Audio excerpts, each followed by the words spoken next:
Instagram, a buddy of mine. He's in the Throne League, and we're going to go over rest of season rankings, QBs, running backs, wide receivers, tight ends, and we're going to get to it right now. Let me see if the intro works. It hasn't been working as of lately, Guru. Maybe you're the top 5 running back. You're watching the Fantasy Football Show.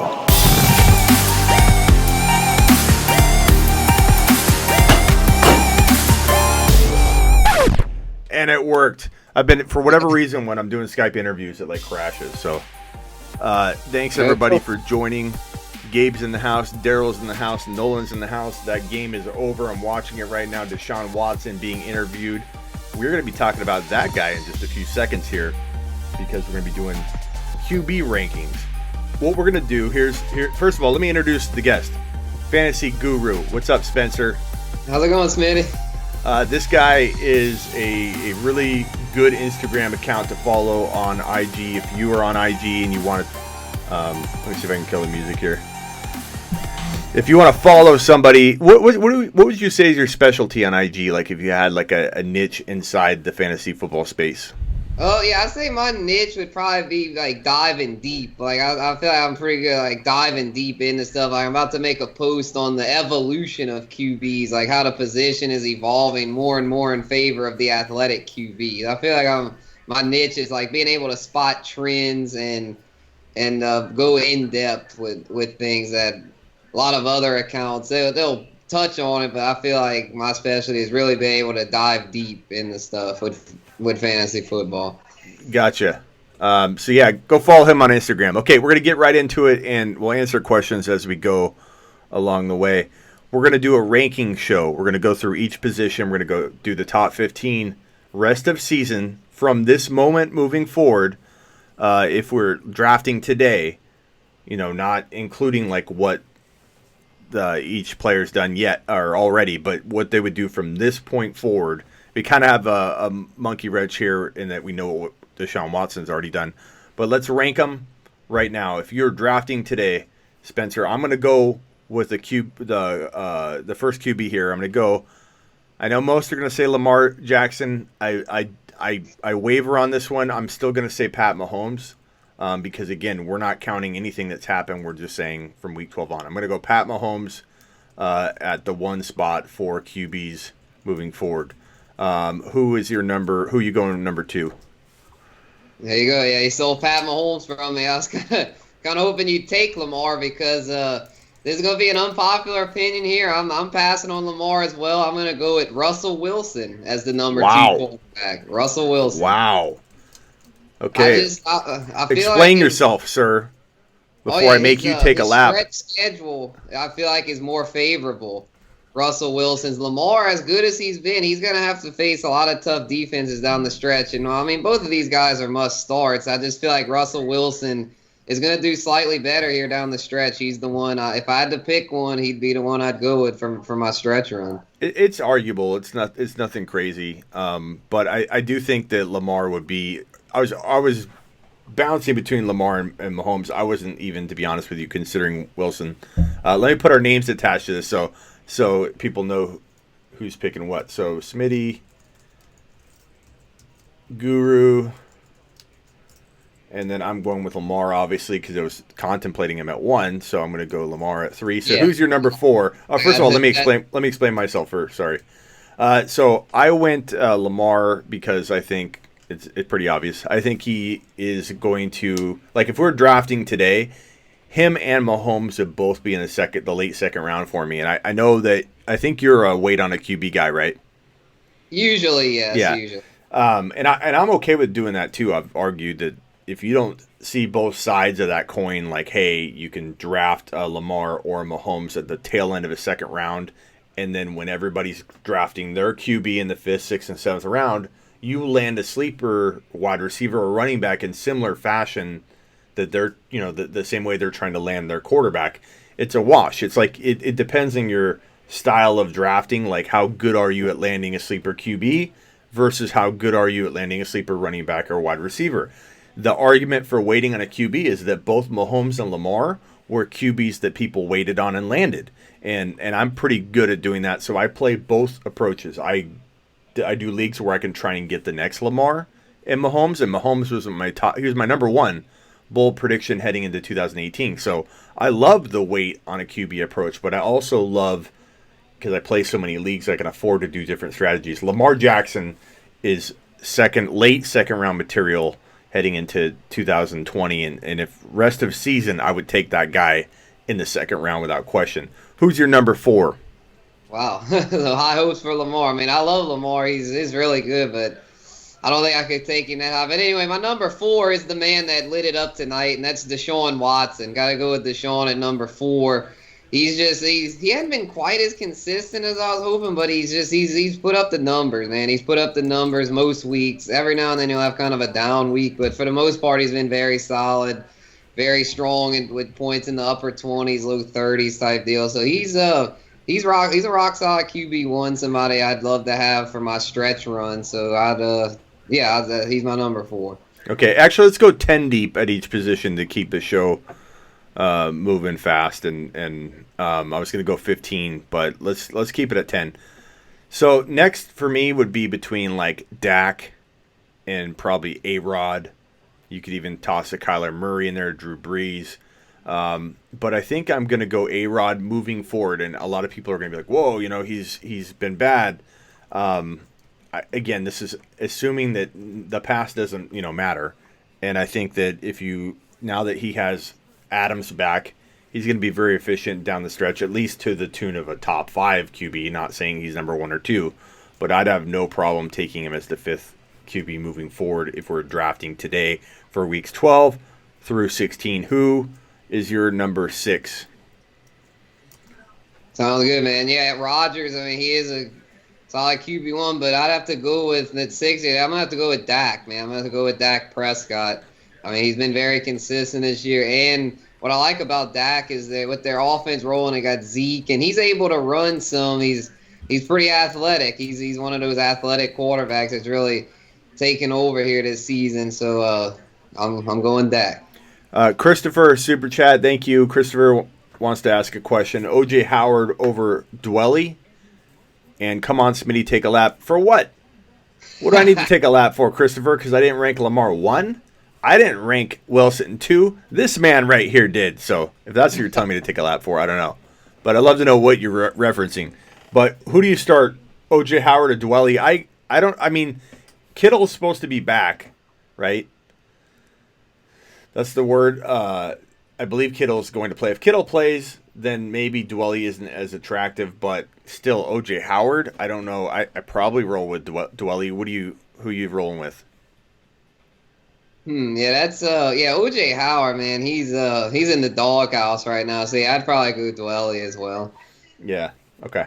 Thanks, Christopher, for the super chat. And no, it was for the advice you gave me last week. Did I say O.J. Howard? Oh, okay. You're asking me the question. You're talking about the question you asked last week. I got you, Christopher. Christopher, I can't land everything. I am not superhuman. But those are 50-50 calls, bro. But I'm sorry it didn't work out for you. Okay, number 7.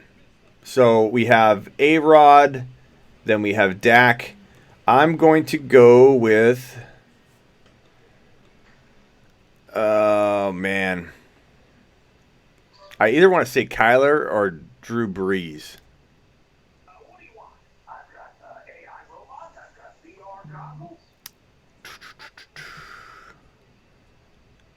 I'm going to go with Kyler Murray. I think he's going to have a really strong finish to this season.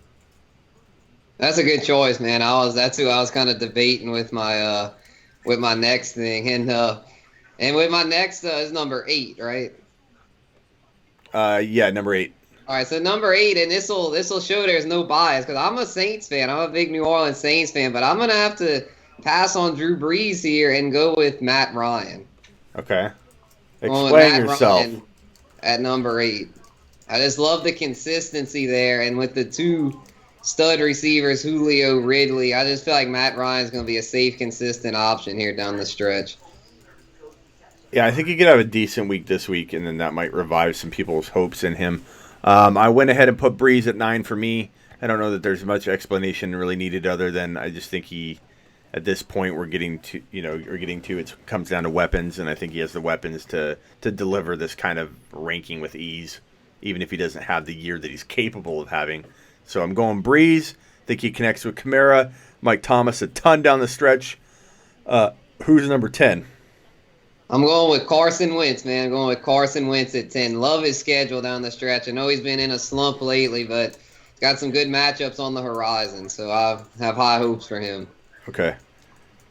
And who missed the cut? Tom Brady, Josh Allen, Jameis Winston, Kirk Cousins, Jacoby Brissett. We have a Brissett's dad's in here, and he's upset. His name is Brissett's dad. That's his username. He's going to be so mad Brissett didn't crack the top 10. Now, Brissett's dad, we had the 10 spot waiting for him, and I wasn't going to put Brissett's dad in over Breeze, but Guru, you can blame Guru for that. Mark? Yeah, Brissett, no, he's not quite top 10. Mark says Hollister or Ryan Griffin. I'm going Hollister. I think Hollister looks really good. Yeah, same. I love Hollister, man. Love Hollister. Right. Thank you, Mark, for the super chat. Okay. Jerry, yeah, called it Josh Allen out of the top 10. I like Allen. I think Allen. See, only half of these picks are mine. So I like Allen too. He's got a brutal schedule down the stretch. I mean, so far he's been better than Wentz, but Wentz just has a much more favorable schedule. All right, so I'm going to put the little running backs right over here in the corner here, and we're going to get on to the QBs. We'll get on to the running backs now.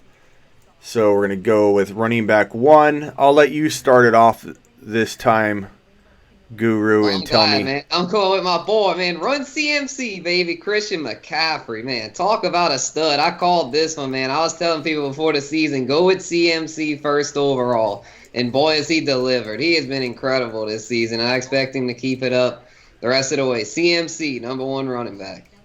It's hard to argue that. In fact, you can't argue that. You can't argue CMC right now. You have to take him. The tough part is that, too. Do you take Zeke? Do you take Barkley? Do you take Cook?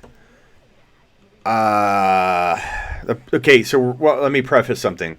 We're not going to factor in, like, if a guy hasn't had a bye, like, for example, Cook, because you're using these exact starts from week 12 on. It's more of, like, in general, like, from week 12 on, who's going to be the best. So I don't know that with Cook with a bye, how that's going to impact people's views, like if they were making a trade. But just in terms of just in general, I'm going to go with Cook at number 2.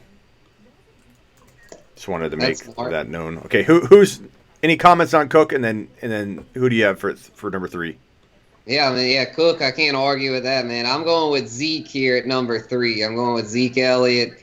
He's just so rock solid, man. It's just don't really need much explaining here. I mean, he's Zeke, y'all. He's an elite RB1. Okay. What's the word on Barkley?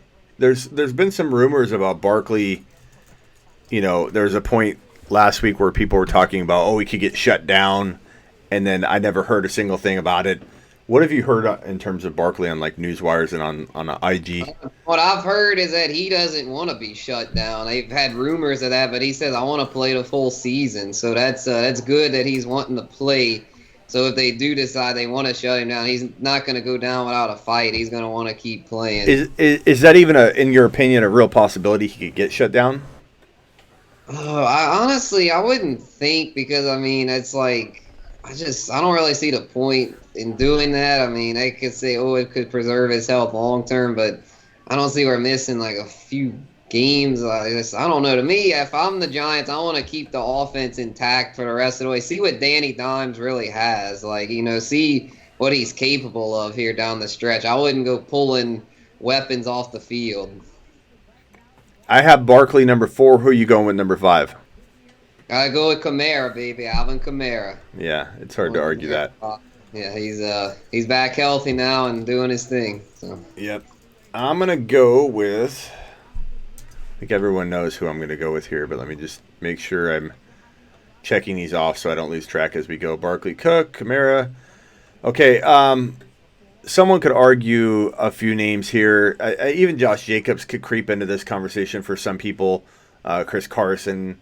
But for me, it's clear. Aaron Jones. He's scoring. He deserves to be ranked here.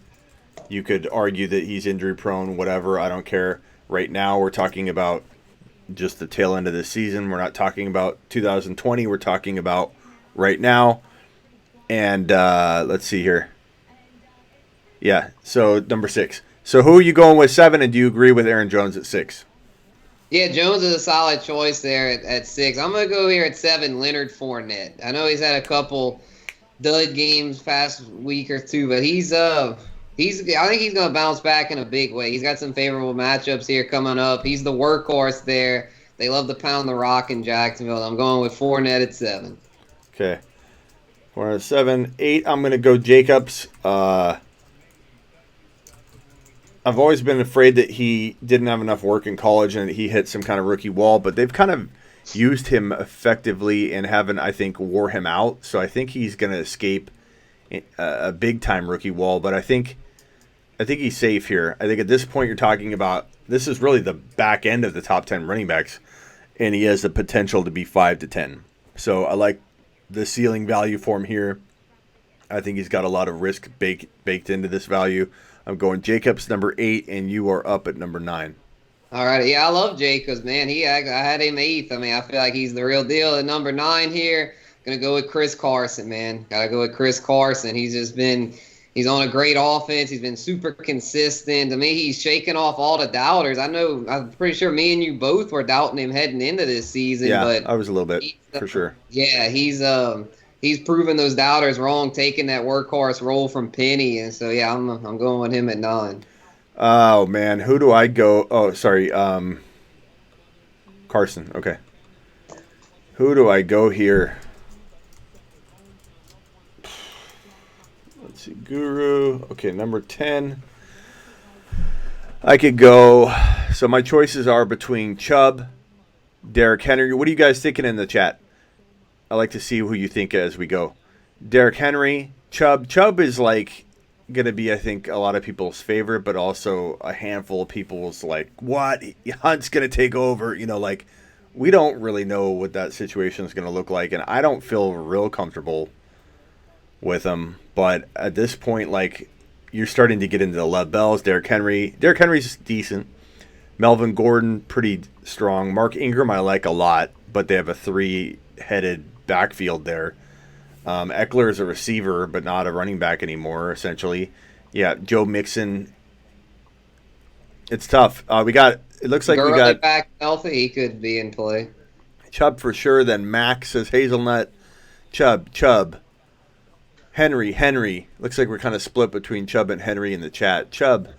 Yeah, that is a close call, man. I'd probably give a slight edge to Chubb, yeah. but it's splitting hairs. I'm going to say Chubb, but I'm going to say that this has some risk.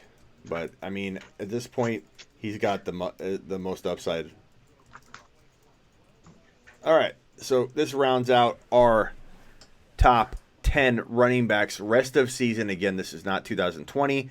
If you're just joining us, I have Fantasy Guru from Instagram. He's in the Throne League as well, and so he's a buddy. I want to get him in here and talk rest of season rankings. I want to get another analyst in here. We're going to do a 3-panel show, but we had one of the analysts cancel last minute, so it's just us two tonight doing it. It would have been fun doing it as a panel, but I think we'll do a good job here and get everybody some rest of season rankings moving forward. Ballage. James, you're going to get blocked, buddy. You don't know how to throttle yourself. You literally have Kalen Ballage posted 8 times in a row. And MT's going to get you. And MT's going to put you in timeout. And you're going to come back and say, I'm sorry, I won't do it again. Like you do every time.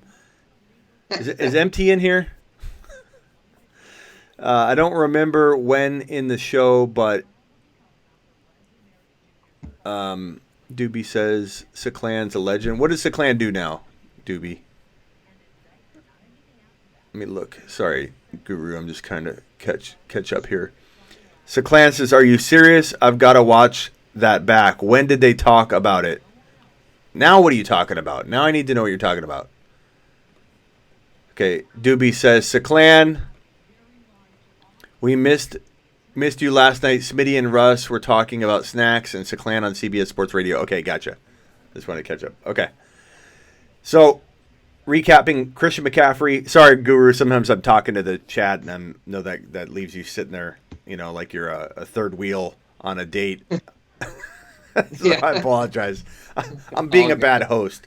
CMC, Cook, Zeke, Barkley, Kamara, Aaron Jones, Fournette, Jacobs, Carson, and Chubb round out the top 10. The people that missed the cut were Derrick Henry, Lev Bell, Melvin Gordon, Mark Ingram, Mixon, Mixon. Gurley, DJ. Yeah, I told you about Mixon, man.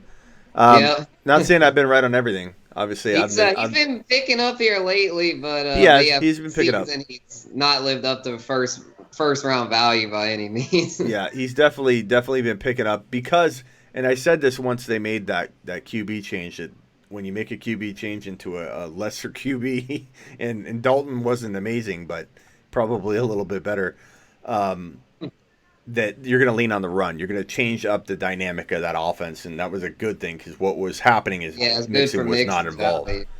So that was a good thing. Okay, so that's a good-looking running back top 10, I think. Now we're going to get on to the wide receivers. So let me update my thing here.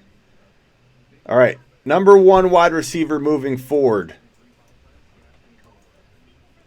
Let me grab this real quick. I'm going to say, I partly want to say, and I'm not saying because you could include this in this, but DeAndre Hopkins is so undervalued, and I feel like everybody's been crap on him all year.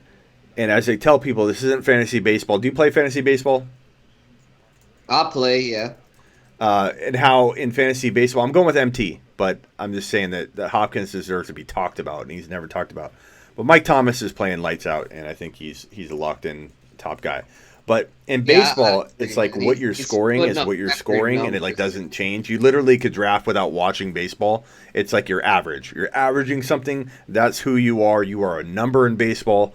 In football, you could struggle for half of a year and still be the number 1 player at your position the second half of the year. It's just a very different sport.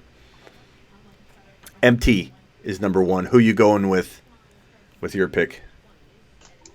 Going with D-Hop, man. Going D-Hop. I've been on the D-Hop train all year. I've told people to, buy low on D-Hop. People are panicking on him. It's stupid. He's still one of the best receivers in the game, if not the best. As much as I love MT, D-Hop gives him a run for his money. So I'm going with D-Hop at number 2. I like it. Man, do I go Julio here, who I think still has, the appeal. You like Ryan. Do you think Julio's going to be top 3 or 4 moving forward? Because I have him 3rd. You're higher on Ryan than I am. He's been the one reason I've been worried, but I feel like with Calvin Ridley blowing up last week, with Ryan potentially set up to have a comeback game, a decent game this week, I think Ryan could kind of reignite some hope that Julio's going to get consistent targets and stuff moving forward. I'm going to go Julio here, but I am tempted to go with 2 or 3 other people, and I'm curious to know if you're going to draft him next. Okay, all right. So number 4, who are you going with? I'm going with Mike Evans. Mike Evans. He's hadn't been the most consistent, but when he's blown up, he's really blown up, and he still has a stable floor. Like the past 2 weeks, he's had I think 4 for 60. So it's a stable floor, and his ceiling is through the roof. So yeah, I'm going with Evans at 4. Yeah, I would have taken him. And I love that everybody was on the old Godwin's going to blow him away on the year. They're going to rotate. I knew they were going to rotate. It was clear as day. Okay, I'm going to go with 1A, 1B thing. I think Evans is still a 1A. What are your thoughts on Tyreek and moving forward with Tyreek Hill? Do you think he's going to be? They have a bye week. Is he coming back? And if you had to guess, or is he missing some time? From what I read, it's a minor hamstring strain, and the bye week should serve him perfectly to come back week 13. So I wouldn't be too concerned about him. If it was him having to rush back this week, I'd be a little concerned. But as long as he can take it easy during the bye week, I'm not concerned. I think he'll be good to go down the stretch. Okay, you went. Let's see, you went Evans 4. Yes. I would have taken him around. I would have taken him in the top 5 to 6. Some people in the chat are saying here. One person said he's a bum. Some people said they wouldn't have taken him at 4. I would have taken him at 5 or 6 without much of a hesitation, to be honest with you. Let's see, 5. So I'm going Hill. Smart. That's who I had at 5. I mean, I worry a little bit, but I'm going Hill. All right, you're up at number 6. For sure. Yeah, all right. Yeah, number 6, man. I'm gonna have to go. Like I did it with the QBs. Went with Dak. I'm gonna go with Amari here at 6 because I'm. You worried about his injury? Oh, I know he's had some injuries, but no, I'm honestly not. I mean, he's actually pretty durable. He gets banged up at times, but he usually always plays through it. So I'm confident in Cooper. I think he'll keep his strong play up and finish close to top 5. And yeah, I mean number 6. Okay, number 7 for me is an easy call. A guy I honestly would contemplate in the top 4 or 5, and a lot of people wouldn't, I think, is Davante Adams. I feel like he's getting the targets that I was hoping he'd get right out of the gate from coming back off of injury, but I think Adams could really shine down the stretch. It's funny how in Dynasty he's even lost a lot of appeal, but people forget he's capable of being like a top 5 or top 2 to 5 wide receiver moving forward, and definitely in 2020. So he's one of my favorite buy low Dynasty guys. Not that you're going to buy him extremely low, but you're going to get him like 2, 3, 4 spots lower than you should in Dynasty right now because people just don't know what to make of him anymore. And I think that's a real knee-jerk reaction of people. Yeah, he'll definitely pick up here down the stretch. I had him. It was splitting hairs between him and Cooper. So. All right, you're up at number 8. All right, man. Yeah, number 8. I have to go with the guy we just mentioned, Chris Godwin. Going with Godwin at 8. I feel like while Evans will have the better stretch, I feel like Godwin will still be right there. It's like a 1A, 1B thing. And the Bucks, they throw so much. Godwin's gonna eat. He'll finish top 10. I feel like. Okay, now I've got a decision to make because I was going to go Godwin. We have Cooper Kupp. We have Tyler Lockett, Galladay, Chark.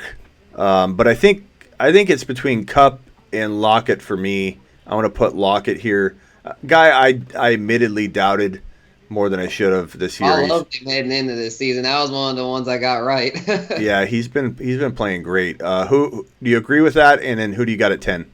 Yeah, man. Yeah, I love Lockett. I was all in on him before the season. I'm so happy that he's actually panning out. So at number 10, to cap it off, I'm gonna go with Kupp, man. I gotta go with Cooper Kupp. It was close call between him and DJ Chark, but I feel like Kupp gets the edge. I know he's been in a mini slump, but he should pick it up. He's an elite wideout and deserving to be in the top 10. There you have it. Mike Thomas, DeAndre Hopkins, Julio Jones, Mike Evans, Tyreek Hill's number 5, Amari Cooper is number 6, Davante Adams 7, who I think is a steal there, but just by default, he fell. I would have taken, like, if this was my ranking, he would have been in my 5 or 6 spot. But because we're rotating, it's bumping some guys down. Godwin number 8, Lockett number 9, Cooper Kupp number 10. I think it's a pretty darn good looking top 10, very accurate to me. Give or take, moving some guys up or down. But I think, Chark, ugly dude, deserves to be in the conversation of 9 to 12. And I think that Chark, by default, is just going to fall out of that top 10. So that tells me that if you can still trade in your league, he might be undervalued. Well, Kevin, not putting Chark in, it's arguable, though, Like, I don't think you could sit there and say, oh, my God, how did you forget Chark? It's more like you're making a case that Chark belongs in there, not that anybody's forgetting. This is his first year bursting onto the scene. It's not like he has a track record of proven success like a Julio or Mike Thomas or D-Hop. But he's amazing, so I can't wait to see what Chark has in store for future years, man. Is Chark top 10 in Dynasty, in your opinion? Like, does he bump, like, some of these guys out in Dynasty, or do you have them right about the same? Probably about the same. I mean, the top part probably wouldn't change too much for Dynasty, and Speaking of that, what about your boy Odell? I know you're all in on Odell I before was, this. man. I admit, I couldn't have been more wrong on Odell, and it's not that the talent's not there, but good lord, man, this offense is horrible. How do you walk into a situation like he should be? Odell, I'm really worried about his future. Even on this team, even if they're losing, he should be seeing the targets that will lead them to be a top 5 to 10 wide receiver. Because even if they're losing, they'll be throwing a lot in the third and fourth quarter. It's just a bad offense, but he's not being used properly. He's not. I don't know. I don't know how much of the fault is on Odell and how much of it is on the coaching staff. I would love to see a new coaching staff get instilled in there and see what happens because I don't feel like I was wrong that there's talent in that Browns Oh yeah, he's offense. definitely talented. Yeah, It's but just, elite talent, like littered all over the place. But yeah, it's just crazy the way it's like, who would have thought DJ Chark would be out producing Odell Beckham? yeah, LSU alums and everyone figured Beckham would be the guy, but man, Chark has been really impressive. MT says no erroneous snubs. I like that top 10. MT, what do you think about the running backs? Anybody snub that you think should be in that, and then anybody in the quarterbacks? So MT, give us your thoughts on the running backs and QBs as well. I'll leave that on screen. I obviously think Chark deserves to be in the conversation. I think Derrick Henry and Melvin Gordon, Lev Bell, and Mark Ingram are the biggest names I could call up for the running backs that feel like they didn't get snubbed, but they could be there, deserving of that. And then Josh Allen at quarterback, Winston, Brissett, Brady. and Ryan. Brady, Did you have Ryan? You already have Ryan in there. yeah, Ryan was on the list. Yeah, Brady got snubbed. He was right on the cusp. Yeah, I would have put Allen in there instead of Ryan, but that's me. I understand the argument for Ryan, and I think Ryan could have a better second half or remainder of the season. We're already well over the halfway point. Okay, so MT, I'm looking for your response. Let me minimize these, but I'm going to keep them on screen. We'll review them at the end. All right, move that over. Thanks for your comment, though, Kevin. I don't think we snubbed him, but I get it. Kyler and Ryan over Breeze, question mark? The Maverick says, Maverick, how is that not arguable? You know what I mean? Like, I'm totally fine with you liking Breeze over both of those guys, but I don't know that I'd throw the question at you. Like, why would you do that? You know what I mean? Like, it's so arguable. You could easily argue that. You could easily argue Kyler number 5. You could argue easily Kyler number 10. Post it again, Seclan, because I got to keep moving on this. Post your message, and I will read it again. All right. Tight ends, your turn. All right, man. I'm gonna start it off with the obvious one, the man Travis Kelce. He is just so consistent, man. I love having Kelce on my teams. Don't have him on too many of my teams, but the one I actually have him on one, and I'm dominating that league. So yeah, Kelce is just so strong, so consistent. He's by far the number one tight end. Yeah, I mean, especially now that he's looking back, ready to go. I'm gonna go with. Damn, this one's tough.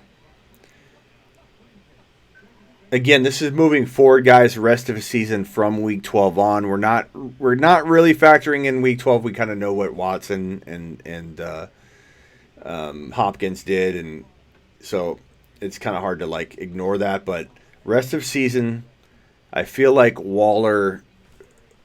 I want to say Waller, Ertz, and Andrews are all really close for me. I'm gonna go Waller. Okay. That's interesting, man. I'm going to Waller. I feel like he's going to be really consistent down the stretch, and they're going to lean on him a ton. Who's your number 3? For sure. Yeah, I'm a little surprised he went Waller. I'm going to go with Kittle at number 3, George Kittle. I feel like the 49ers offense is just kind of tapping into its potential. Jimmy G's play has really picked up, so I think in turn that's going to boost Kittle's play down the stretch. Yeah, I have him as number 2. So I'm only worried about him being fully healthy. That's the only reason why I'm just hesitating. Like in Dynasty, Kittle's my number 1. You know, or drafting for 2020 only, so redraft 2020, I probably still really lean Kelce, but Yeah. Dynasty Kittle's the number one. I just worry a little bit. Smitty, how can you not put Jalen Samuels top 5 at tight end? He was eligible last year at tight end, which is funny. Yeah, that Okay. was. Number 4, so you went Kittle. Number 4, shoot, who do I go? Do I go Andrews or Ertz? What did Andrews do last week, by the way? I'm not exactly sure. I think he did pretty well. He's been super consistent. Yeah, he's so consistent. I think he's just like 5 for 60 and a touchdown, something Yeah, like I'm going that. to look at his stats real quick just to. Yeah, I mean, Andrews had 53 and 2 the week before, too. And yeah, he did have the 2 catches for 20 yards, no TDs in week 9. Then he had the bye week. Then he had no TDs for 3 games, but he did have a 99-yard game in there. I feel like Andrews is so consistent. Damn. I'm going to go Andrews. And then, I wanted to go Ertz, but Andrews. I do love when people get angry when you don't rank your guy, though, when it's very arguable. Like, there's nothing wrong. Like, you could argue Waller might be a little high, but there's nothing arguable, like, to the point where you're like, that's wrong. It's just like, I'd have it a little differently, but those are some big guns there. Indeed. Who are you going with? You going with Hunter Henry? Are you going with Zach Ertz? Are you going with? Oh yeah, this was a 2-horse race, I'd say, between Ertz and Henry, and I'm going to give a slight edge to Ertz.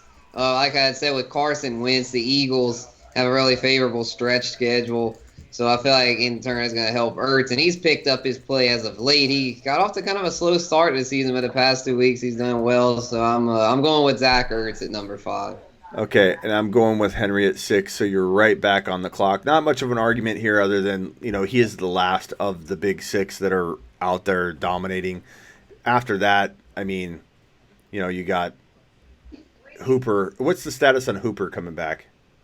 It's up in the air, man. He could be out as much as a month. They don't really know. Yeah. It is week to week, but I don't know, man. I'm definitely not. You put Henry at 6, right? Yeah, put Henry at 6, so number 7's all I'm not you. going Cooper at 7. I'm too nervous about his health, so I'm gonna go. And I'm nervous a little bit about Evan Ingram as well. He's doubtful this week, still battling that foot injury. So I'm gonna go with a guy we mentioned earlier in the show, Jacob Hollister. I'm gonna go with Jacob Hollister at number 7. You sniped me. Yeah, I'm going Hollister, man. I was a big fan of Will Dissly earlier in this season. I told everyone, go grab Dissly. This dude's going to eat. He was eating well. Now who do I go? Well. Now who do I go, guys? Don't say Jordan Howard.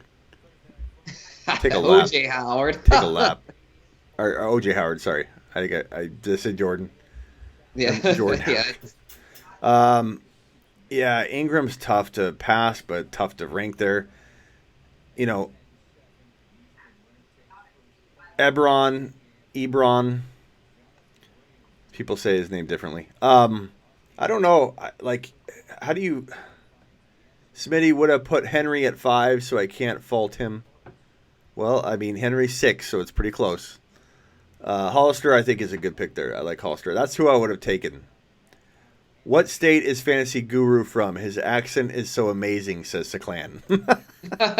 Louisiana. Louisiana. He's Guru Nation. Yes, sir. So I got a couple of votes for Cook, one for Hawkinson. It gets bad now, Chris says. It does. It drops off big time. Fant's interesting. Where do you have Ingram? I'm not sure yet. I don't know whether I'm going to put Ingram here. Goddard, Jared Cook, top 10. I'm kind of leaning Cook at this point. What's Cook's stat line from last week? Let's see. I like to, believe it or not, we don't always remember everybody's stats every single week. I do have to look things up from time to time. Yeah, I believe I'm not looking up. I believe it's 4 for 37 and a touchdown. I wouldn't bet my life on that. 2 for 33 and a touch. But he did have 6 for 74 the week before. 10 targets in week 10, but only 2 targets last week. I don't like how that drop-off occurred. He had the bye week and then only 3 targets the week before that. So 2 out of his last 3 games, he's targeted 2 or 3 times only. That kind of sucks. Let's look at Ebron real quick. Yeah, it seems like Cook's plays picked up a little bit since Breeze has come back. Yeah, well, target-wise, it doesn't appear to be the case. He's been more efficient with his target. Yeah, I think Cook's the only. I mean, like Chris said, it gets bad here. It drops off big time. I mean, Ingram would be the guy I'd play or grab if I thought he was for sure coming back. But really, looking down the list, man, can't go Everett. I can't go Goddard yet. Ebron's too inconsistent. Rudolph is someone to look at, I guess. Rudolph has had, let's see, Kyle Rudolph, the Madcap. Big Kyle.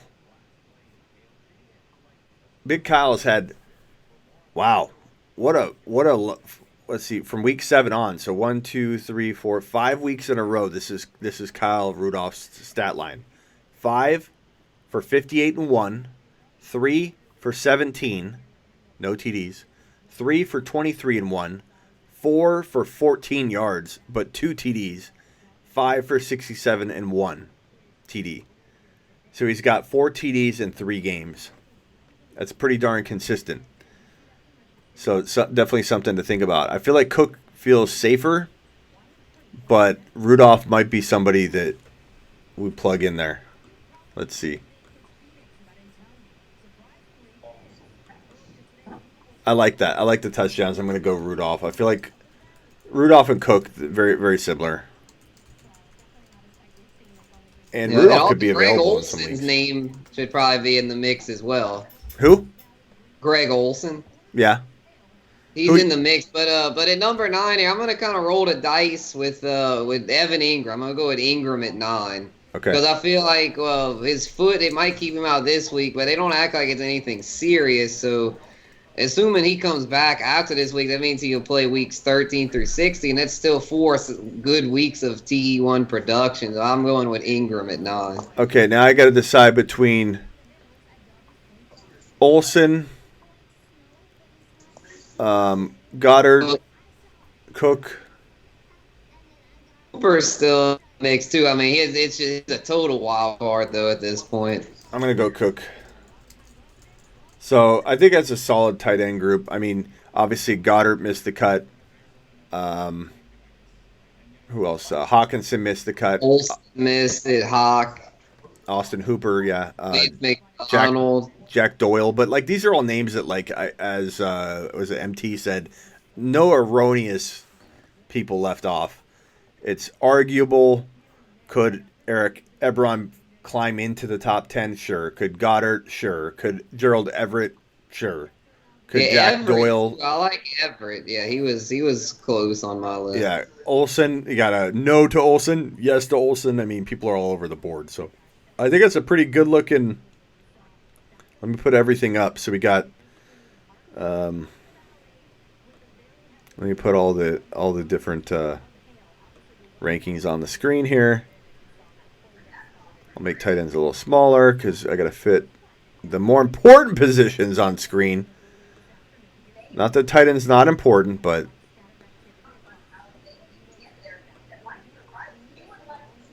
so here you go, everybody. Rest of season rankings. Tight ends: Kelsey, Waller, Kittle, Andrews, Ertz, Henry, Hollister, Rudolph, Ingram, Cook. Wide receiver: Mike Thomas, Hopkins, Julio, Evans, Tyreek Hill, Amari Cooper, Adams, Godwin, Lockett, and Cooper Kupp. Quarterbacks: Mahomes, Wilson, Lamar. That one was shocking to me when you went Wilson at 2, but it's, I mean, let's shake things up a little. Wilson historically has been on fire at the end of seasons more so in the beginning, so it could easily happen. But I think Lamar, I more would have thought you would have done that if had I gone Lamar at 1 and you go Wilson over Mahomes. I would have like been like, okay, I could see you doing that, but I did not expect you to pick Wilson over Lamar because Lamar I almost feel like making a mistake by not putting Lamar at 1 and to see Lamar at 3. Just a little bit of a shart in my pants is all. Watson number 4, A-Rod number 5, Dak number 6, Kyler Murray number 7, Matt Ryan number 8, Breeze number 9, and Wentz number 10. Honestly, I don't disagree with much there other than the Lamar thing. Maybe I would have kept Ryan out and put Allen in, if this was my set of rankings. But past that, I mean, it's a pretty darn good looking list. The running backs are really good looking. Christian McCaffrey, Cook number 2, Zeke number 3, Barkley number 4. You could argue the order a little bit there, sure, but McCaffrey's number 1. I don't think anybody could rank him at 2 or 3 or 4. He's number 1. Kamara number 5, Aaron Jones number 6. Feels like a consensus, like top 6 to 7 overall player to people right now, or overall running back. Fournette is arguable at 5 to 10. Jacobs is arguable from 6 to 10, 6 to 12. You could break him 6, and I'd be like, I get it. I understand that. You could rank him outside the top 10, and I'd get it too. But for me, he's perfect around 7 to 8. Carson at 7 to 9 seems perfect. And Chubb, I don't even know if I like that pick that I made there but I just don't know who else I trust at 10. I feel like the drop off of running back is extreme after about the first round, like top 12, top 14 overall players where running backs slot into there. Once you get past top 12, top 14 overall, once those running backs that are mixed into that top 14 are gone, it's literally so tough to find running backs that are worthy of second round value if you were drafting today. It's like all wide receivers and the 2 QBs and Kelsey, and maybe Carson falls into the second round. He's not a first rounder. Maybe the same could be said for Fournette. Chubb was a first rounder, and a lot of people still value him that high. So, like, literally, it's those 2 or 3 guys, and I don't know. There's a big gap. It'd be a good second rounder. Yeah, it's maybe the gap's more so from the mid second to like the mid third. Yeah. But looking after Chubb, like, it gets really muddy. You're talking about Melvin Gordon. You don't know what you're getting. You talk about Mark Ingram. Will he be sharing carries between all 3 of those running backs? It's so tough to know who you're gonna rank. Todd Gurley, kind of iffy. Gurley a little iffy. DJ a big question mark. Yeah, and DJ even do you just outright cut DJ? I wouldn't cut him. But I say this: I have DJ in a couple leagues. I'm gonna say I'm hoping that after the bye he'll reclaim the starting job. I don't think all hope is lost for DJ, but he's definitely not going to return first round value. I've had a few people tell me, Smitty, he got cut. Should I pick him up? And I've said, yeah, pick him up, but then put him right on your bench and wait. If healthy, he's the superior back to Drake. I mean, come on. I mean, that was definitely the case, but I don't know that that's the case anymore. I mean, we don't really know. Every once in a while, a running back falls off the face of the earth, man. It happens. With extreme usage. And yeah, you could say that his usage wasn't probably to the typical point where a guy drops off really early, but you could also say that his injury history added to that, make him have like a little bit shorter career than the average running back that falls off the face of the earth early. But Sean Alexander fell off completely after 5 years. Larry Johnson fell off. For those of you that don't know the Guru, in the Throne League, he has a team. He represents one of the teams in the Throne League, and I often refer to him as my grandson because I'm a little bit older than him. But Guru, you can answer this honestly. Did you play fantasy football when Larry Johnson was in his prime? Oh, yeah, I did. Okay. I did. I was a little kid, but I did, man. When I first started, it was Priest Holmes was the big guy for the Chiefs, and then he fell off, and Larry Johnson took over. So you had your fire truck in one hand and your fantasy football sheet in the or your what was it? Did you have a phone? Do you remember a time? No phones back then. Okay, so you're not. I had my cheat sheet, my magazine, oh yeah. Okay, maybe not grandson, maybe son. Okay, but Larry Johnson had 2 elite years, and then completely dropped off the face of the earth. 2, all he had was 2. It's crazy when you think about it. Larry Johnson was one of the best. Sean Alexander, Clinton Portis, yeah, Clinton Portis. Guys. So DJ falling off, I don't know, man. I don't know that I expect DJ to have for sure, ever return to form, even close to it. I really don't know. I think Chase Edmonds is interesting case study, man, because we don't really know what's going to happen there. I think Chase Edmonds is somebody that everybody needs to kind of keep an eye on if he hits waivers because he was like the darling of Arizona. And I'm in Arizona, so I heard a lot of buzz about Chase Edmonds when he had his monster 150 and 3. Then he gets hurt. Then Drake comes in and looks great. Wouldn't shock me at all if they shut DJ down. Whatever. Who knows what's going on with DJ? Really, they won't tell us. They're not telling us the truth. Arizona's very coy about everything that they put out there now.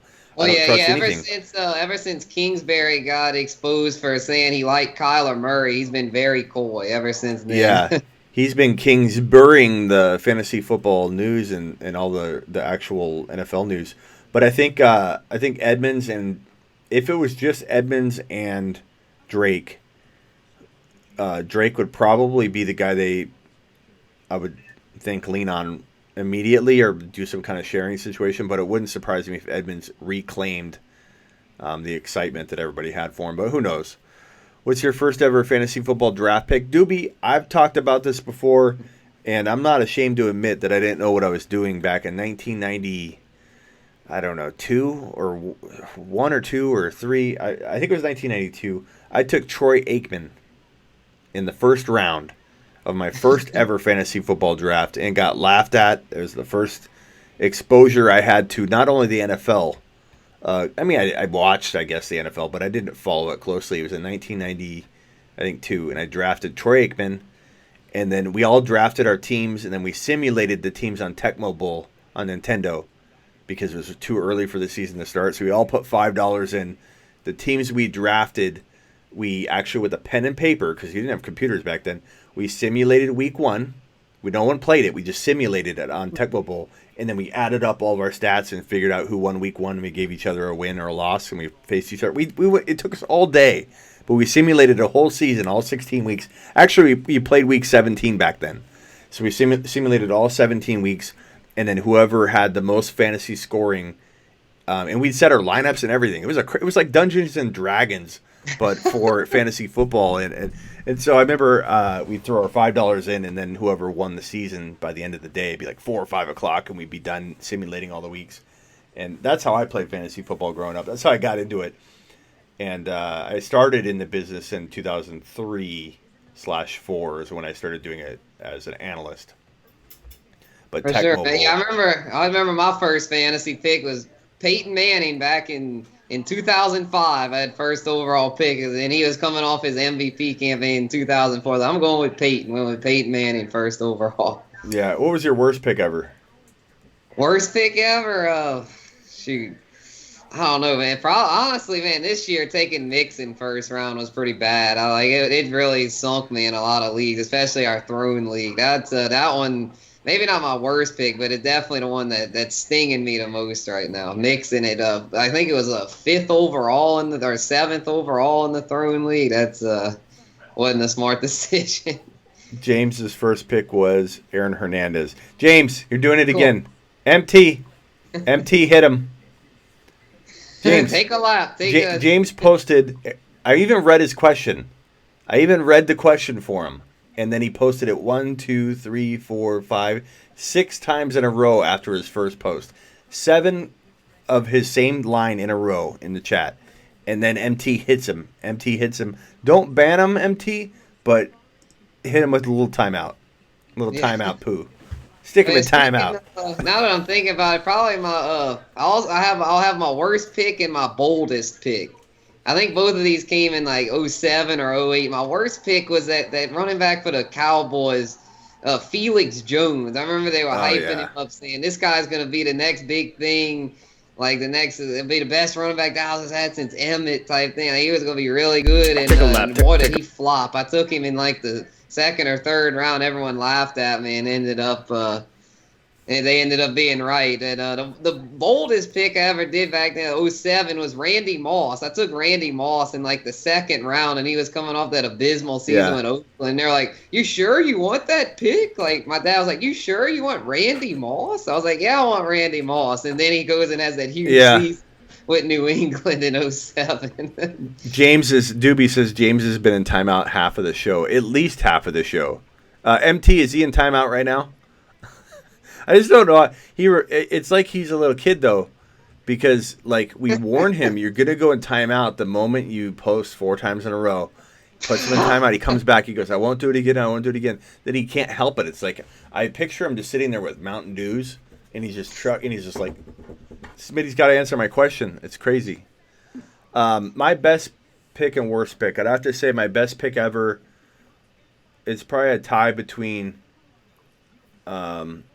Arian Foster was like the one that kind of put me on the map in fantasy because I went on like radio show after radio show. I went on CBS, I went on NBC, and I was like, Arian Foster is going to be a top 5 overall player and top 5 running back in, I think it was 2008 or 10. What was it? Yeah, I think so. Yeah. And that was his coming into his first full year. Yeah, I think and it was 09. He was a 5th rounder in like June and July. Or no, maybe 7th rounder. 6th to 7th rounder in like July, June. And so I was doing shows. Went on ESPN radio as well and did it. Then he started climbing, and then as he had a big preseason game or two, he started climbing into like the 4th round. But that was probably my best one ever. Or I would say Pat Mahomes last year. Pat Mahomes was my number 1 overall bold prediction. And that one last year was a huge year. I landed so many of the bold predictions. The bold prediction list was gold. Yeah, this year last year. Yeah, last year I killed it. Tyreek killed Juju, Saquon. Yeah, nailed down a lot of bold picks. This year it's been rough treading in some of the picks. I won't lie because I feel like a lot of it's situational. It's not necessarily that I was wrong about the talent, but I didn't necessarily hit as many as I did last year. I still hit some. Aaron Jones was like number 7 or 8 on my bold predictions for being a top 5 running back. But I have, Darrell Henderson in there.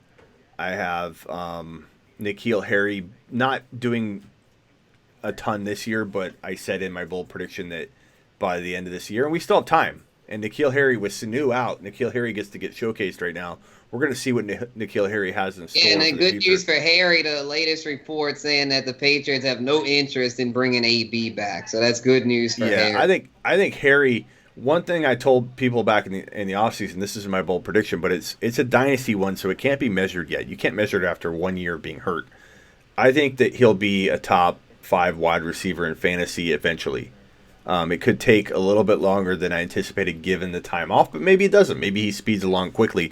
But N'Keal Harry hasn't even begun to show people what he's capable of. I can't wait until N'Keal Harry gets unleashed. My worst pick, I'd probably say... my belief in Odell this year was pretty bad. Odell and Baker, you were high on both of those. Yeah, I thought Odell could really compete for being the number 1 wide receiver this year, and he's absolutely not even come close to meeting that expectation. And then my other one would probably be I think Trent Richardson I was really high on, and Monte Ball I was pretty high on when they both came in. I was too, man. Monty Ball burned me, man. I love. I'd say those are the 2 worst. Eddie Lacy, I called a bust his rookie year that he was going to bust out of the league, and I got so much trash for that. I got ripped on left and right, and he had a good looking rookie year heading into his second year. So it was a waiting game on that one, but he definitely burned out. Yeah, man, I remember one draft I took Eddie Lacy and Monty Ball, and it was I forgot what 2013 or something. I was like, man, I got a stud duo of running backs, and man, they both crap the bed. It was Chris says Kamara. Kamara was that's another one. That's probably my second best ever. I think Foster was my best. Mahomes probably my best. Foster, then Kamara. Kamara I had at number 5 on the bold predictions his rookie year, saying that he'd be a top 5 to 10 running back as a rookie when he was drafted into a really cloudy situation. But this year, I called Michael Thomas his rookie year. Everyone was like, "Who's Michael Thomas?" I'm telling y'all, this guy's gonna be a stud. Yeah, he was good. He blew up. I hope my bold predictions start working out here. There's time. Darrell Henderson was on it. David Montgomery and Devin Singletary were as well. I had 3 rookie running backs on it because I was really high on this rookie running back class. And honestly, they've been victims of situations. Yeah, it's been a flop overall, other than Josh Jacobs. All the other rookies have sucked. I mean, I was high on Montgomery and Miles Sanders. They both let me down. Darwin Thompson, I thought could be something late. Yeah, Darwin was a letdown big time this year. A lot of letdowns with rookies. Singletary's been so. Not bad, but not that great either. Before we let you go, Guru, give us one bust prediction moving forward and one sleeper or breakout prediction moving forward. A And bust moving forward? Let me think. At what position? Just any position? anything you want. Okay. Let me think. A bust. Somebody thinks gonna bust down the stretch. Yeah, this is kind of tough, man. I think I think a guy that's gonna not do so hot down the stretch is I still think he's gonna be solid, but your boy Aaron Jones, I think he's not gonna do as well down the stretch. I don't think he finishes top 5. He'll be close, but I don't think I think his touchdown rate is not sustainable. I know he's on a good offense, but I don't think there's any way he'll keep up that current touchdown pace. So not necessarily a bust, but definitely I think a decline coming for Aaron Jones. Okay. And breakout. And then, Mark, I see your super chat here. Sorry I haven't answered you yet. I'll answer you next.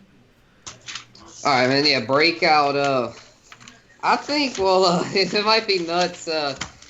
I might be nuts for saying this, but I think Odell breaks out of his shell down the stretch. I know the offense is not very good, and I don't think he'll get back to being like a top 5 receiver, but I think he'll break out of his shell enough to down the stretch come close to returning WR1 value. I definitely think he'll return WR2 value down the stretch. So I see better days ahead for Odell. I hope you're right, man. I hope you're right. I'd have to say, if I had to throw out 2 predictions, I would say that let's see.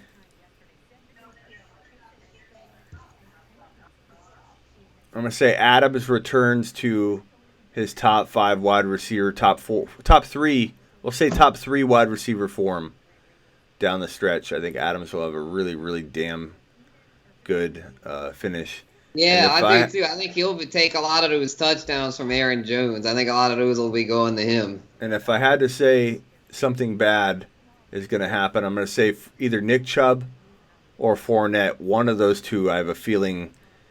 I don't know that both will have something bad happen, but I think one of Nick Chubb and Fournette are going to disappoint extremely moving forward. They just feel like they're those kinds of running backs that have either not only injury but crowded situation in terms of Chubb, and then Fournette. Just they're going to give him the ball a ton moving forward, I think, and I don't know that he'll hold up, but we'll see. I've been wrong about him up to this point, but I think that he's somebody that you should trade if you still have the ability to trade in your league. He'd be a good player to trade high because even if he continue to do well, you're trading him so high that you're going to be plenty happy with the player you get, so the risk is really low of trading him high. All right, Guru. You guys can find Fantasy Guru over on Instagram. You can just search Fantasy Guru, but you specifically need to find the handle that says fantasy__guru. Right? Yes, Guru? indeed. Got my logo and Drew Brees, the FG. Make sure to go follow. Yeah, follow him, and he's in the Throne League. Right. What's your thing? What do you say about my niche? Another thing I love to do are live streams. That's another one of my strengths. Yeah, you do a lot of those on IG. So do I. We are live stream fiends, I think, on there. We have in the Throne League. Not everybody likes to go live. There's me, you, the rapper. The Couch doesn't even go live on Instagram much. Used to be Joe. But then, the counselor got booted out of the league. What did you think about that whole situation? I'm sure people wouldn't mind hearing your thought. Do you think the counselor deserved to be booted right away? Do you think he had already kind of burned his bridges with calling me a cheater and a liar when he dropped Darwin Thompson himself and then blamed it on me? Or do you think he deserved another shot? No, I think it was time for him to go. I really do. I mean, it was getting too much, man. He was stirring up too much. I was kind of aggravated during the summer when he kept stirring up stuff with analysts over that Darwin Thompson thing. I was like, analyst is a solid dude. He's honest. Like, quit accusing him of cheating. I was getting fed up with him then, and then the latest thing to me was the final straw. To me, he deserved to be booted.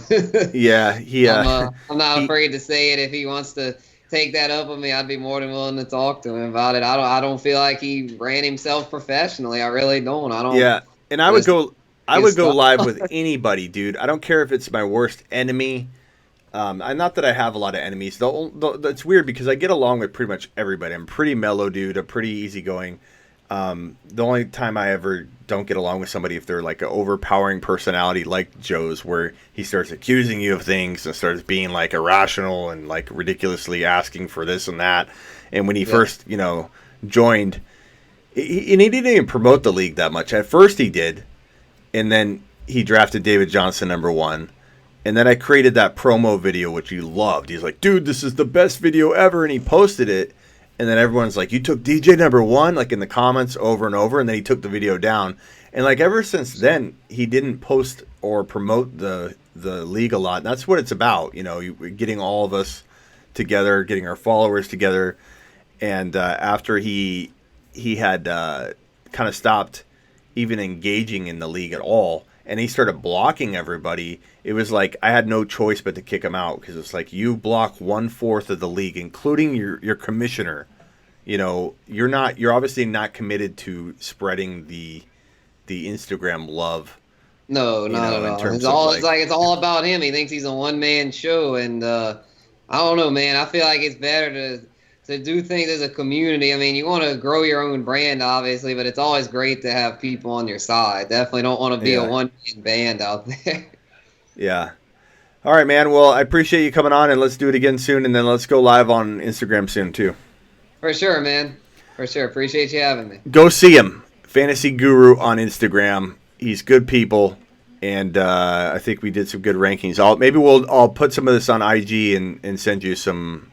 I don't know if you do. Do you screen capture videos and stuff and repost them, or I'm not sure how you do your video.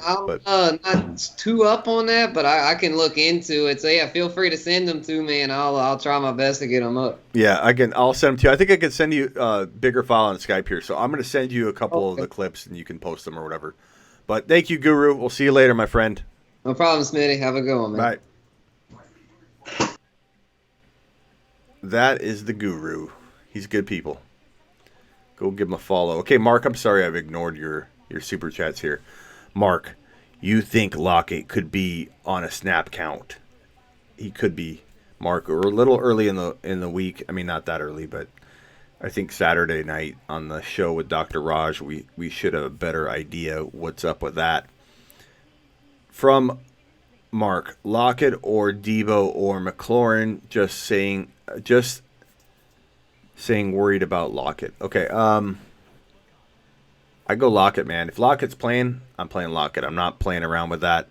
But I do think that if for any reason he goes in super questionable, Debo's a really good choice. Now Debo's kind of banged up too, so you got to watch that.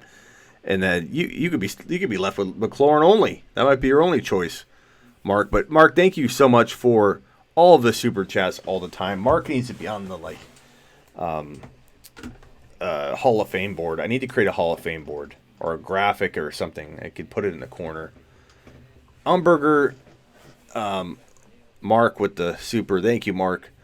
Umberger, where's Umberger? Where's Tony? This super chat sound is for Mark. Mark, and then now Mark Gordon. Thank you, Mark. Another Mark. I am crazy to play Goddard this week. I'm going to the Philly game, so I want a player that I can. I love that when people do that. I got Kittle, and I can put in my flex and go to as your number 2. Who's your other option, though? Who are you putting on the bench, though? If you put Kittle into your flex, if you're going Goddard, who are you putting on the bench, Mark? I need to know that. I need to know whether I need to talk some sense into you. But I don't blame you. It's a little fun to watch your player, but it also could make your game really crappy. But it can make your game even worse if you don't play Goddard. You go watch the game and Goddard goes nuts. So you know what? Play Goddard, bad boy. Umberger bought an island. Umberger needs to buy the show. I'm telling you, one of these days, Umberger is just going to be sitting at this chair because he's going to make me an offer for the entire show. And Umberger is just going to be like, what's up, guys? I'm starting the show. Mark paid for dinner and breakfast. Yes, he did. Both Marks did. These are two different Marks right here. Jalen Samuels. Thank you, Mark. G and Mark C. You guys both rock. Oh, look, James is back. Let's see if James, if you posted this once, I'm gonna read it. I'm just waiting to see if you posted it twice. So far, so good. James says, but he's still yelling, all in caps. Who is in your Hall of Fame board? Can I be on it, please? James, the Hall of Fame board, meaning guys that have super chatted a ton, or guys and girls that have super chatted a ton on the board. Jerry with the super. Thank you, Jerry. Jerry just super chatted. Jerry didn't even have. Look, Jerry super chatted again. Jerry didn't even have anything to say. Jerry, if you have a question, please let me know and I'd be happy to answer your question. Fred, come back. Fred, I don't think Fred's ever coming back. And I feel really bad about that.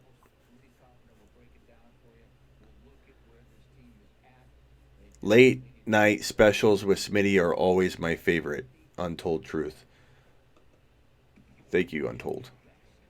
I really am worried about Umberger. We haven't heard from Umberger in quite a while. I don't even know if I have his email. I need to get a hold of Umberger somehow. Umberger's missing. I need to make an Umberger bat symbol. Let me do that right now. You guys mind if I do that while we're on the live here?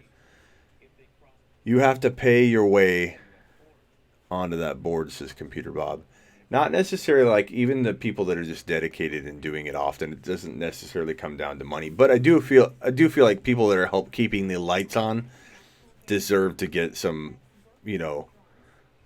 credit. All right, let's do an Umberger bat symbol. I'm going to put this up until Umberger returns. Okay, let me just create this graphic real quick.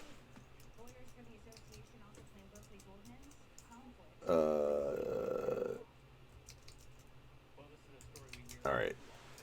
Dr. Raj coming up soon. Yep, Dr. Raj will be here Saturday. Today is, Thursday? We're getting closer. You guys like the Dr. Raj show. That's a fun show. I appreciated the guru joining us, though. Hopefully you guys had fun with that. All right, I need to make this bat symbol. Turn 2 pixels. Rotate. I wish you guys could see me doing this. We'll make that yellow. The bat symbol yellow because it's like a light, right?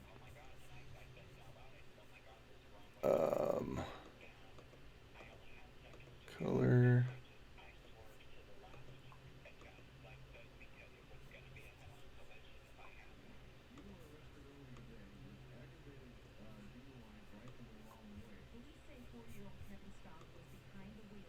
Fant could be second half breakout tight end. He could. New lights in the room. You have been inside the. Have you been inside the last month? You mean because I look very white? I do have a light that I have on. I do look a little. I do look a little albino-ish, a little pale. All right, hold on. I'm making a graphic here. Deselect. Damn it, Umberger. I'm making a graphic, wasting time on a live. Everyone's waiting on me because we can't find you. Okay, let's see here. Umberger. And then I need to put Umberger in it. Umberger. 50. Okay, here we go. This looks great.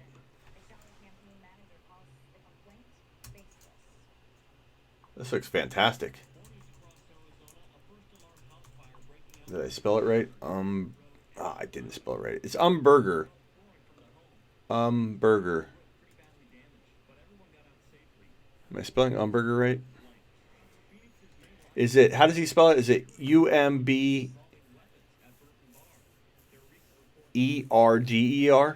Is that how he spells it? Berger. Is that correct? Oh, well. I'll drag it on. You guys tell me if it's wrong. Look at this beautiful Umberger graphic. Thank you, Mark. I need to look for your question. Thank you for the super chat, Jerry. Jerry's the man. Okay, here we go. I'm going to put this graphic up. I'm going to try and remember. I need you guys to remind me. Every live. This is the bat symbol for Umberger. Is it Umberger? Damn it. I think it is a U. Let me fix that.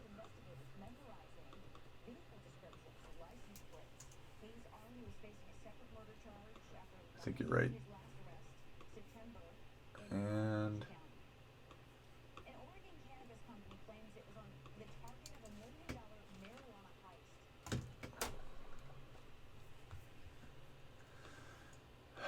Umberger. There we go. Ready? How do you like that? That's a good looking graphic for Umberger. How many people have left the live because I'm playing around in Photoshop instead of talking to you all? There you go. That's what you call. Oh, it's even coming from the O from show. Look at that. Look at that. That's beautiful.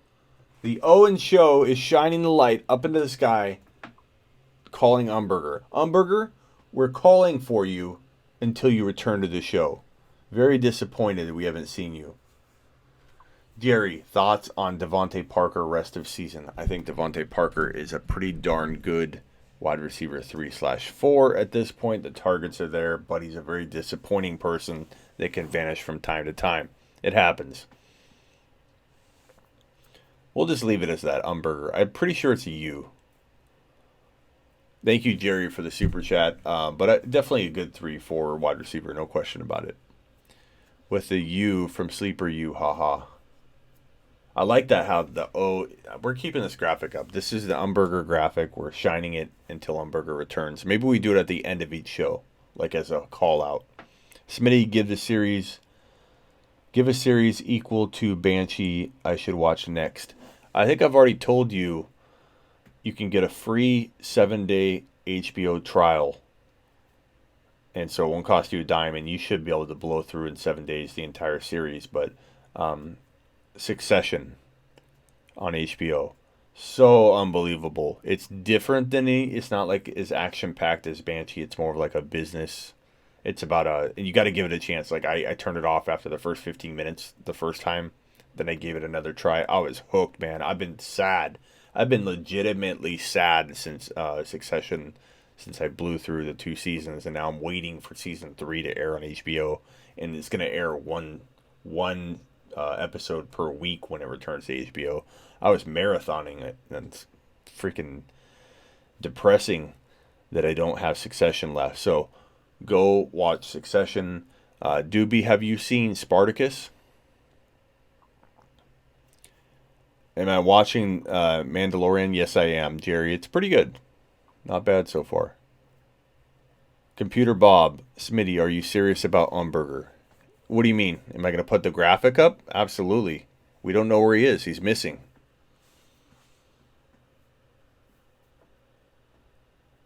To the Umberger phone.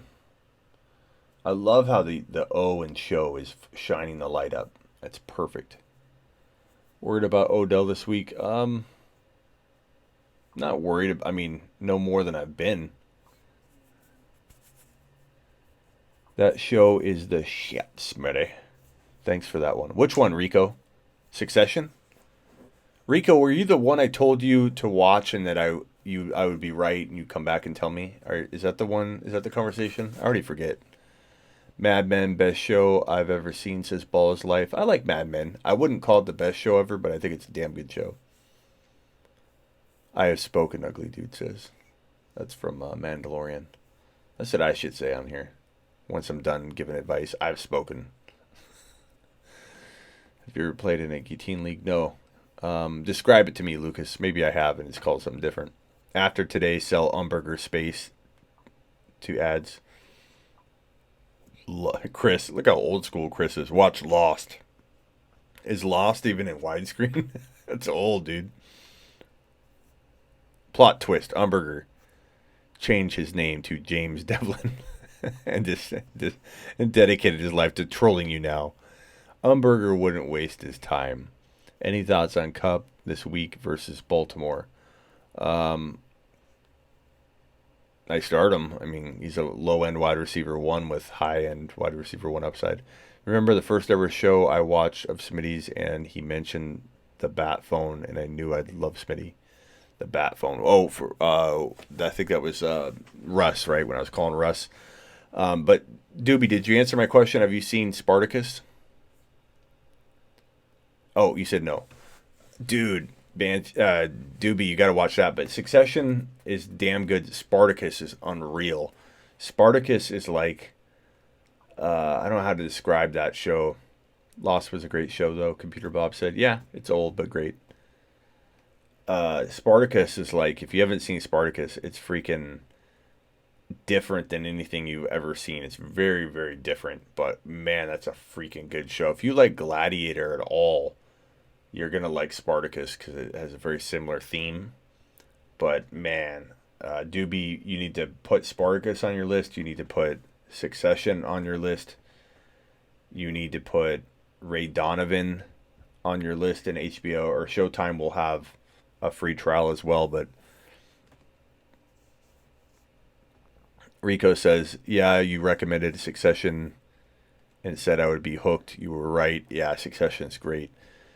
If you haven't seen Ray Donovan, Rico, get your free 7-day trial on Showtime and blow through Ray Donovan. Ray Donovan's like freaking top 5 for me. I love Ray Donovan. It's so freaking good. Damn, that show's good.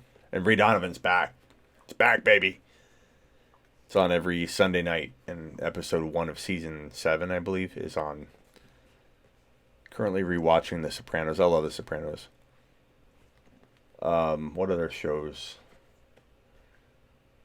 I've told people about this one, but no one. I don't even know if you could find it right now. I know that Showtime has a version of this, and it's pretty good, but it's called it's called Borgia. Showtime has The Borgias, but that's different. It's a same exact story, but told by HBO.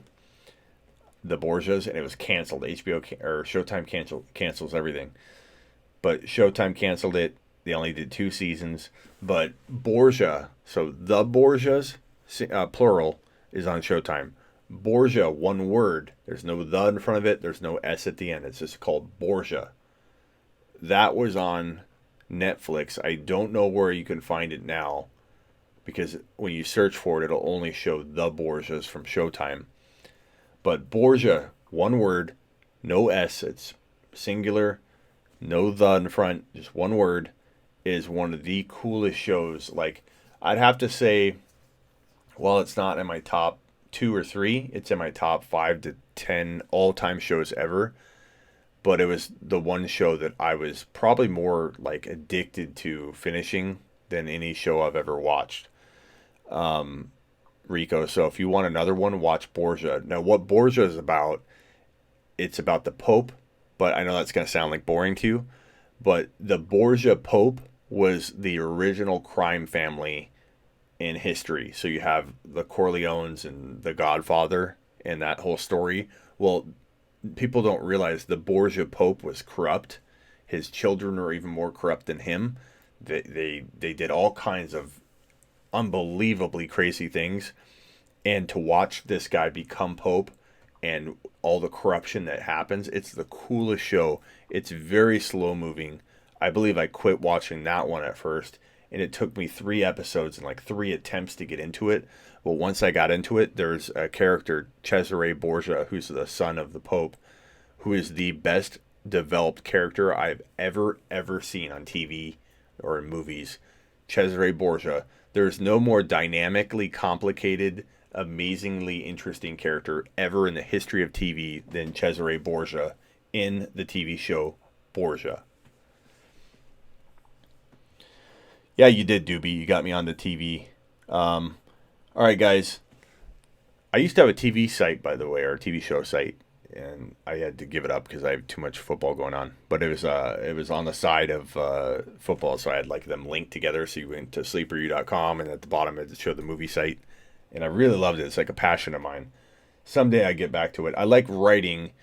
Someday I'm retiring into writing like Game of Thrones and space novels and scripts and trying to make, have someone make them into movies or whatever.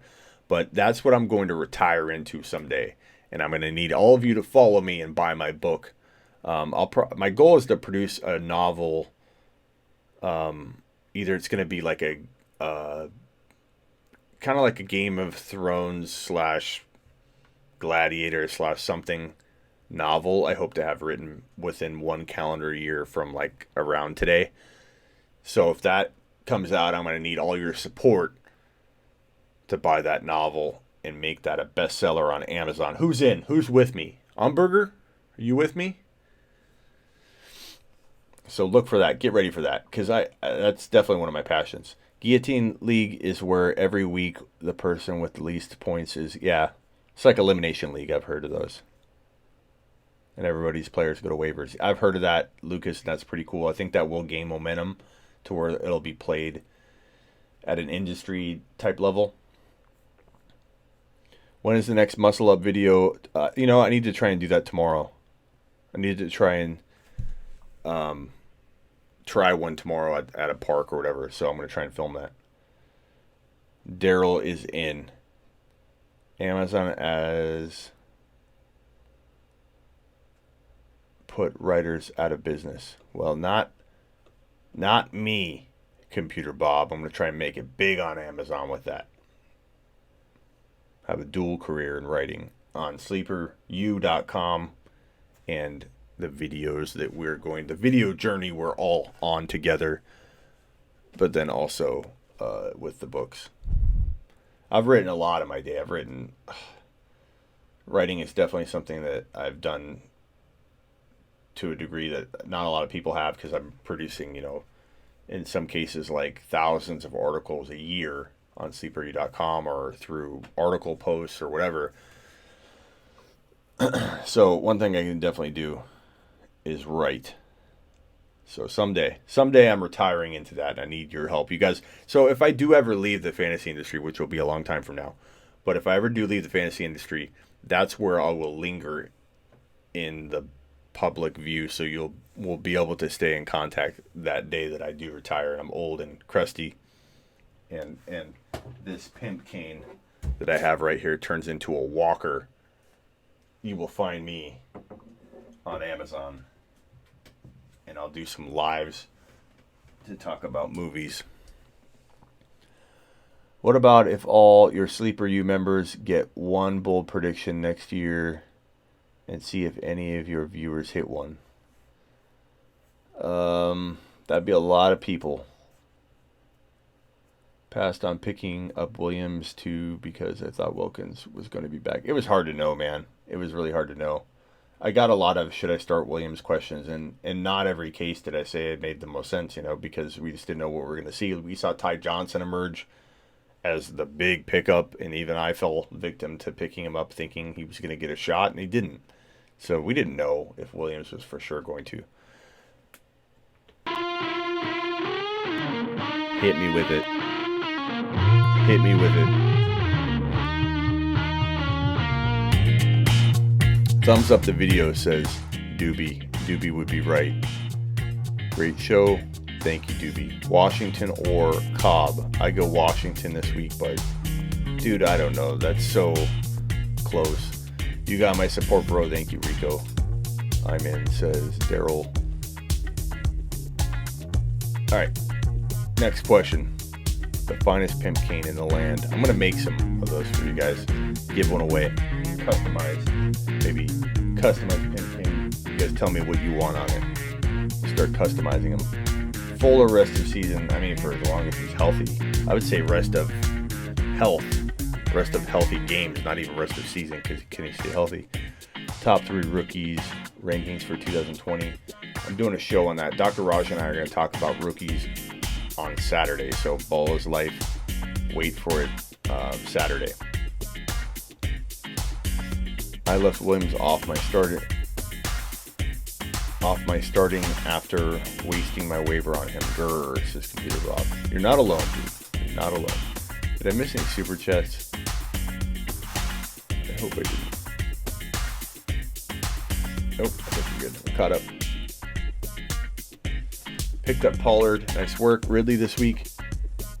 85 and a touchdown for Ridley. Thank you all for watching. Don't forget to watch Ray Donovan, Borgia, and Spartacus. Smitty, what's the name of your cat? Taz. He is. He's alive. Bob, same here. I left him on my bench. Talking about Williams. Don't fret. All right, guys. I'm out of here. Thank you so much. Appreciate every one of you. Let's get it. Week 12.